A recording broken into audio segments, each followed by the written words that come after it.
అన్న వాళ్ళు మా ఇంటికి వచ్చి చెప్పినప్పుడైతే నేను ఆరోగ్యపరంగా చాలా నడుము నొప్పి డిస్కులు పోయి బెడ్ మీదనే పడుకొని ఉన్నాను. అప్పుడు చాలా ఆర్థికంగానైతే మా దగ్గర డబ్బులు కూడా లేకుంటుండే. అన్న వాళ్ళు వస్తానులోనే చాలా మంది మా అమ్మ దగ్గరికి పాస్టర్ వాళ్ళు తీసుకొని వచ్చినప్పుడు మా ఇంట్లో అడుగు పెట్టుడుతోటే అన్న వాళ్ళు వాక్యం చెప్తుంటేనే అసలు నూతనంగా అంటే నాకు ఏదో వచ్చి తాకినట్టయి చల్ల జుంటలు పుట్టి బాగా దుఃఖంతో దేవుడు అన్న వాళ్ళ ప్రవచనం ఎట్లా చెప్తాడో రీతిగా నేను చాలా రిసీవ్ చేసుకున్నా. అప్పుడే నాకు విడుదల కలిగింది.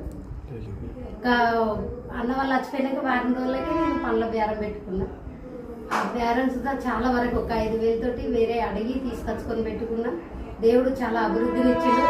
50,000 పెట్టి డబ్బస్తులు చేయించిన నేను. ఇప్పుడు రోడ్డు మీద డబ్బా ఉంటుంది. దేవుడైతే లాక్డౌన్లో కరువులో సుధా అందరూ చాలా ఇబ్బంది పడి ఉన్నారు, కానీ మా బేరం మంచిగా నడిచింది. వ్యాపారం సుధా ఎన్ని రకాలుగా అంటే మా ఇంట్లో చెప్పిన